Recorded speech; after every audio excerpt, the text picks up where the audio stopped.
What if the deepest question in philosophy isn't what is the absolute, but why does asking the question already miss the point? Dippack Mistri has been sitting with that paradox, and the result is not light reading. Today, we're in the territory of the absolute, Brahman, consciousness, Samadhi, and what it actually means to say, I am that. Let's start with the absolute itself. The post opens with a provocation, not a definition. It asks whether the absolute even exists, or whether Brahman is, as it puts it, merely a conjecture. That's the tension the whole piece is built on. How do you talk about something that is, by its own terms, incomprehensible? The anchor here is a passage from Tripura Rahasya, where King Janaka reflects on Nirvikalpa Samadhi. Nirvikalpa Samadhi is characterized by the experience of the true self alone, namely pure intelligence.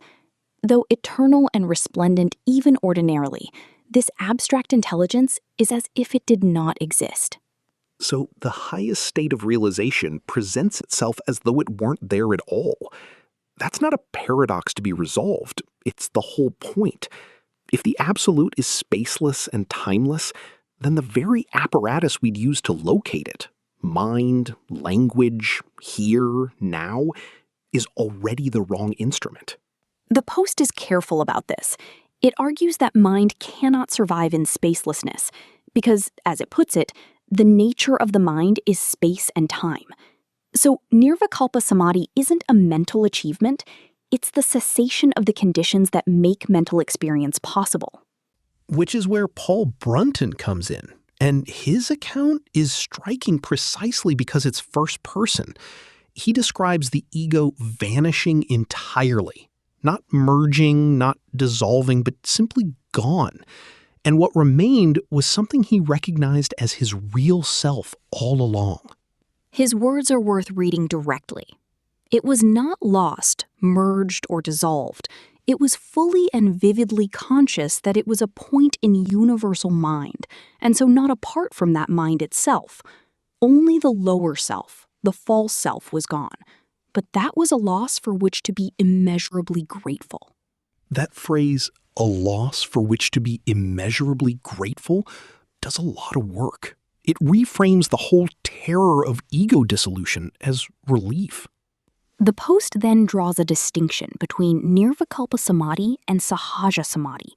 Sahaja is the natural, continuous abiding in the self, not a trance state, but ordinary life witnessed from within consciousness. Sri Bhagavan Ramana is quoted, "Realization is already there. The state free from thoughts is the only real state. There is no such action as realization." So the chase, as the post calls it, ends not with arrival, but with recognition that you were never elsewhere.